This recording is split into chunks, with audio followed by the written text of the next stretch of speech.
बहुत अच्छी जानकारी चल रही है, बहुत कुछ ज्ञानवर्धक जानकारियाँ मिल रही है स्वामी जी। हम आगे बढ़ते हैं कि आधुनिक जीवन शैली में सावन के माह में जो परंपराएं होती हैं उसको कैसे हम संतुलित कर सकते हैं। जो हमारी परंपराएं हैं, जी हमारा ट्रेडिशन है, पूजा पाठ, सेवा, सिमरण, सत्संग, मैं आपसे कहूँगा भगवान शंकर से बड़ा कोई गुरु नहीं है। वाह। इनको जगत गुरु कहा जाता है। क्यों भाई? उनकी जो एक्सपेक्टेशंस हैं, उनकी जो डिमांड है वो जीरो है, और एडजस्टमेंट में मेरे भोले भंडारी हीरो हैं। रहते कहाँ हैं? शमशान में रहते हैं। करते क्या हैं? इस पूरे ब्रह्मांड का अगर सबसे बड़ा कोई सेवादार है तो भगवान शंकर है। कैसे?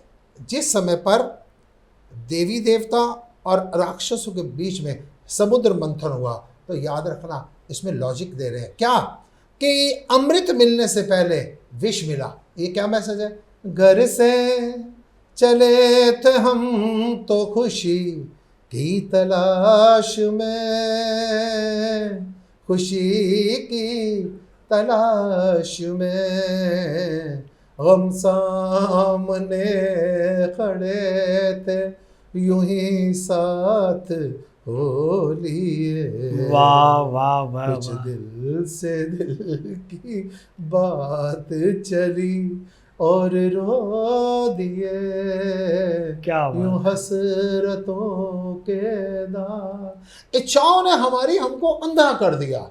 आदमी जब भी एक बिजनेस करने जाता है, एक लड़की किसी के घर में पुत्र वधू बनकर आती है, एक कोई राजनीति करने लगता है, याद रखना सफलता मिलने से पहले ना जाने कितनी उतराइयाँ चढ़ाइयाँ करनी पड़ती हैं। जब देवता और राक्षसों में आपस में समुद्र मंथन हुआ तो अमृत मिलने की बात तो बहुत दूर गई, सबसे पहले विष मिला। अब विष कौन ले? विष कौन ले? विष लेने के लिए भगवान शंकर सामने आए। याद रखना, जो अमृत पीने की कामना करे वो देव हैं, और जो विष हंसते हंसते पी जाए वो महादेव है। ठीक इसी प्रकार से अगर आप सिर्फ सुख की कामना करते हैं ना, तो आप एक साधारण मनुष्य हैं। और अगर आपके विचार ये रहे कोई सुख दुख की चिंता नहीं, मैंने अपने लक्ष्य को प्राप्त करना है, तो आप महामानव हैं, महादेव का रूप है। पहला, शंकर भगवान सामने आए जिस समय पर विष पीना पड़ा। दूसरा, महाकाली, जिस समय चंड मुंड रक्त बीज का संहार किया। अब उनके क्रोध को कौन शांत करे? भगवान शंकर समक्ष आए। उन्होंने कोई फर्क नहीं पड़ता, जमीन पर भी लेटना पड़े ना इनकी शांति के लिए, वाह हैं, तो वो जमीन पर लेट गए। और जैसे ही महाकाली का पांव महाकाल के ऊपर पड़ा तो वो शांत होना शुरू हो गई। तीसरा, जिस समय पर ऋषि भागीरथ की तपस्या के बाद गंगा जी धरती पर आई, अब धरती का वेग कौन संभाले? हम सभी चाहते हैं कि कुछ ना कुछ हमारे को प्राप्तियां हो, लेकिन प्रशंसा को पचाना, पैसे को पचाने के लिए भी तो हाजमा अच्छा होना चाहिए। अब गंगा जी तो आ गई, अब उसका वेग कौन सहारे? भगवान शंकर सामने। इन एवरी कंडीशन, जब जब देवी देवताओं के ऊपर कोई भी विपत्ति पड़ी, तो मैं तीन आपको बता रहा हूं ये उदाहरण, तीनों बार सेवा का सबसे बड़ा उदाहरण।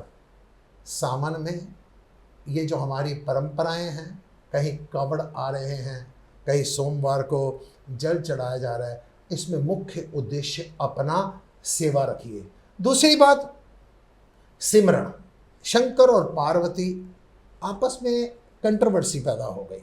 कथा आपको पता होगी, भगवान शंकर ने पार्वती से कहा ये ब्रह्म है, परमात्मा है, राम है, इसको प्रणाम कर। औरतें इतनी जल्दी नहीं मानती। उसने कहा मैं कैसे मान लूँ? कंट्रोवर्सी पैदा हो गई, मतभेद पैदा हो गए।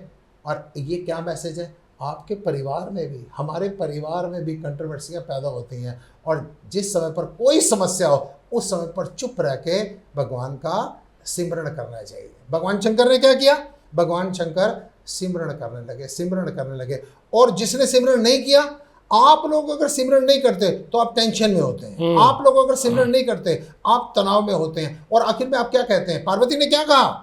पार्वती ने कहा इससे अच्छा तो मर जाऊं ना, तो ज़्यादा अच्छी बात है। आप लोग क्या करते हैं? आत्महत्या कर लेना, वो ज़्यादा अच्छी बात है। सिमरण करना मुश्किल है, आत्महत्या करना आसान है। ये दूसरा मैसेज। और तीसरा, सत्संग। भगवान शंकर पार्वती के मन की शांति के लिए जब अपनी समाधि से जागे। उन्होंने कहा पार्वती, तूने ऋषि अगस्त के आश्रम में भी तूने कथा नहीं सुनी थी, इसीलिए तेरी व्यथाएं बढ़ गई हैं। आ मेरे पास बैठ और कथा सुन ले। हमारी परंपराएं हमको ये कहती हैं हस्बैंड वाइफ घूमने जाएं, सत्संग को ध्यान में रखें, सेवा को ध्यान में रखें, सिमरण को ध्यान में रखें। सावन की ये परंपराएं आपके जीवन को आनंदित कर देंगी। वाह वाह वाह वाह, बहुत अच्छी जानकारी स्वामी जी।